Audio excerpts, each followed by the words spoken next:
Easy guys, Dom here from CDG. So in this video we're going to be taking a look at TAKEDA'S 4 Heavenly Kings, which is a battle scroll from the game Nioh 3. This is where you have to fight 5 bosses back to back in a gauntlet style arena. This is pretty challenging but really good for practice and also good for farming, so you might want to be trying to complete this at some point.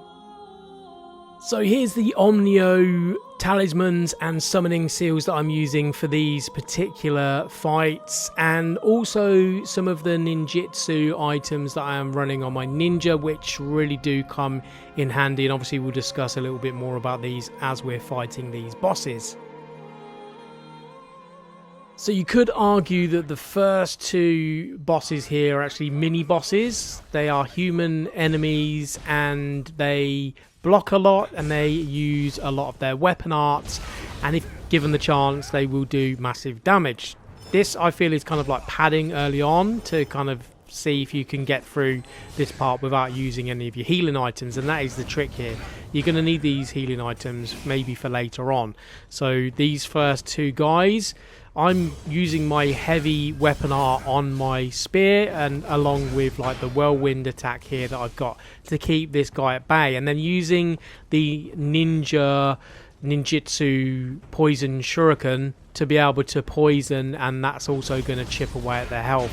These 2 guys are actually pretty weak to poison. When I say these 2 guys, actually a lot of these bosses are weak to poison, so it is a really good shout to have the poison shuriken on.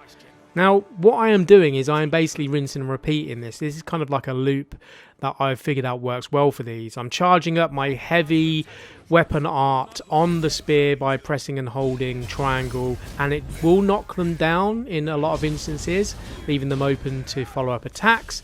If you want to get some distance from these guys, use the ninjutsu poison shuriken to be able to stagger them or stun them a little bit, and also, as I've said, poison them, and it's going to chip away at their health while you're able to rinse and repeat. Now I feel the real battle begins. Baba Nobuharu, he is a pain until you get down his moveset. So this guy kind of like uses a lot of like feints, where he's like faking where he really is, and that can trick you into dodging his moves incorrectly. What you want to be trying to do is you want to be trying to get that poison in early on, so it's chipping away, and then literally punishing that one strike he does. If you can get the burst break on his second hit there, then that's usually quite good. What we can also do with this guy, and what I'm trying to build up to here, and why I'm keeping distance, is because I want to eventually get confusion status on him. So basically what we're going to do is we're going to hit him with 2 elements at the same time. We're going to hit him with our uncanny flame, which we're going to start building up to in a moment by getting the fire effect on him. Then we're going to use our lightning talisman from our Omnio magic to be able to then hit him with lightning. Now he's got that purple glow. That means he's got confusion. We can pop one of our summons to do massive damage to him while we're at range. Now this works really well. Notice how quickly we've got his health down now. Once he morphs into the yokai realm, he's going to be doing a lot of water attacks. Again, we can just pretty much stay at range and just kind of dodge. We've just used a talisman that reduces his defense, so it means when we do finally kind of get in there to do the attack, we'll be able to do a little bit more damage. And we're going to try and wait for him to get that slam attack. The thing is, if you get in too close too early, he does a grab attack, which you can't really avoid. So we're just being patient here. I probably missed lots of opportunities here to kind of get in there and hit him, but I was kind of waiting for the burst breaks, if I'm honest, because these burst breaks that he does when he's in the yokai realm are actually the easier ones to hit. The one he does where he faints can be quite difficult to hit. But like most bosses in this game, it's about patience. It's about not getting greedy. It's about timing it right. But we've kind of chipped away at his health quite nicely using the poison, and then we're able to finish him off after punishing the burst break parry. Alright, so next up, Yamagata, Masakage on horseback. This guy's my Achilles heel. I really don't like him. We're using the Thundershot talisman there to be able to slow him down a little bit, and we're going to try and run alongside him and just, again, stay away from his attacks. This is about attacking him when there's an opening and trying to get his timing down. Try and avoid these charging attacks because if they grab you, you're in trouble.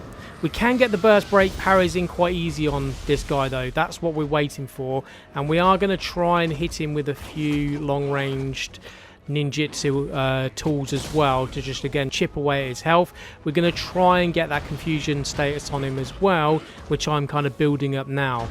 We're going to hit him with the burst break parry, get a few hits in and not get too greedy, back off. Now he's got the confusion. We're using the Scampus summons. Now these guys usually work really well against him, but in this instance unfortunately he jumped out the way of them.